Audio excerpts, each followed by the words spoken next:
This timeout is sponsored by Augie's Locker Room, located just a screen pass away from the Notre Dame campus in the Campus Shops Plaza.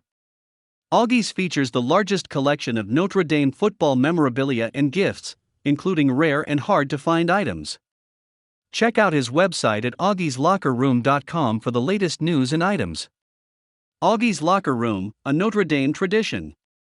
Tim O'Malley with Tim Priester before Notre Dame's annual Blue Gold game. And Tim, I think, without bearing the lead, there are 4 quarterbacks that we would like to watch. That is not usually the case when you come to one of these games, but Steve Angeli and Kenny Minchey, every bit as exciting as this game goes on. Of course, Sam Hartman is the headliner right now. Yeah, the quarterbacks room is, for everybody's information, is a lot better than last year. No, it's exciting to see him. I mean, I think everybody wants to see Sam Hartman and compare Tyler Buckner to him and how they throw. I hope they both throw well so that we don't have a fight about who should be the guy going into the summer. But yeah, I mean, Steve Angeli, he starred in the game, was the star player at the end of the game last year. And Kenny Minchey, you know, we really haven't seen a whole lot of him. We haven't seen a ton of practice, but mostly we've seen Hartman and Buckner, and so it'll be good to see Kenny Minchey.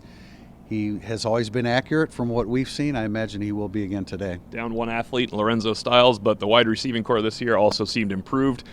Early on, we thought so. We didn't think so in the separate practices we attended, but the coaching staff seems to think so. Now, is losing Styles a blow? It is a little bit, but he wasn't going to start. The guys that are going to start, we believe, from talking to Stuckey, Chris Tyree, Tobias Merriweather, Jaden Thomas will all play. Deion Colsey, who I kind of probed about, seems to have been coming on late, and they need him to continue to come on this summer.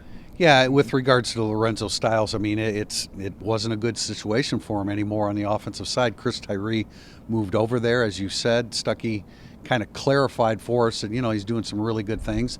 And then you have the 3 freshmen that have stood out, especially Flores and Greathouse. So, you know, Styles, he really didn't want to be here anymore, and that's not a good situation for anybody. So, you know, he's certainly going to have some opportunities. It's not like he isn't getting offers, and he, you know, I don't want to pound this into the ground, but he should have chose cornerback in the first place. He'd likely be a starting cornerback, or, you know, in the top 3 had he chosen that out of the gate. And they do have good starting cornerbacks anyway. 3 to watch today would be Jaden Mickey, who is the de facto starter this spring because Cam Hart is out with a shoulder injury. And then I think watching Chance Tucker and Ryan Barnes to see, as juniors now, you want to see what they can bring. If not, Christian Gray in the future is a talent that the word recruited over, or the phrase recruited over, happens. But we think Barnes basically earned his spot back on the team, and Chance Tucker is boundary. I was wrong because he played field all last year. He's boundary. I mentioned that because they're behind Benjamin Morrison, who should have a short day.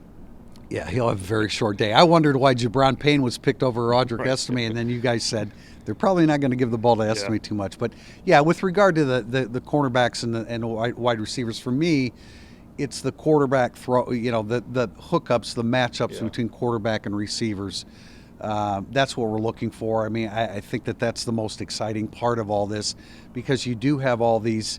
You've got a bunch of new receivers that are freshmen. You've got a bunch of young receivers that are starting to develop, and now you have the quarterbacks that can get them the football. And I think young linebackers could end up starting for most of the last 3 quarters because Jack Kaiser's out. I assume J.D. Bertrand's probably the first guy to come off the field when linebackers come off. Maris Leofau, Prince Collie out with concussion protocol. I think that's probably a little bit more precautionary since he probably got out of protocol over a week ago. And then Leofau, I think you'll see him in a different role next fall than you see him today, because they're certainly not going to show any of the new wrinkles they have for him. So guys like Osbury, Drake Bowen, and Nolan Ziegler, who apparently had a really good camp, and then Jalen Snead is back. Those four should be fun to watch. I've heard a preliminary vote for defensive MVP Drake Bowen today. I think he's going to get a lot of opportunities. But yeah, I thought Osbury, I think the little bit that we've seen of him, I like what I see of him.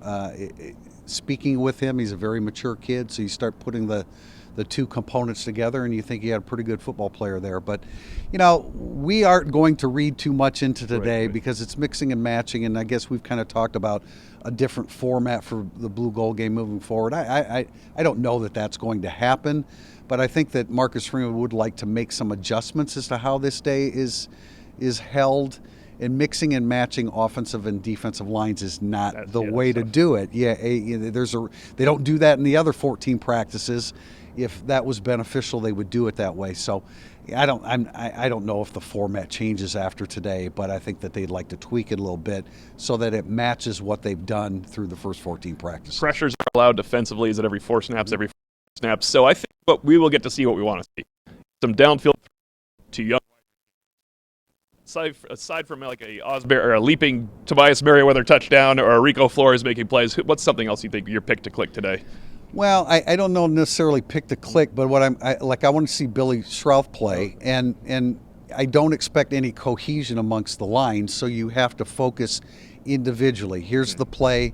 Did he handle his responsibility? Did he hold up?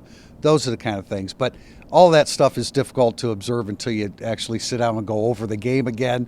So for me, it's quarterbacks throwing to receivers, and let's see how those DBs handle them. Should be a big day for Jabron Payne, as we mentioned, and Sam Asaf may need a ice bath very soon because he's the other running back that's healthy. That's it for us pregame. We'll be back postgame with more instant analysis after Notre Dame's annual Blue Gold game scrimmage.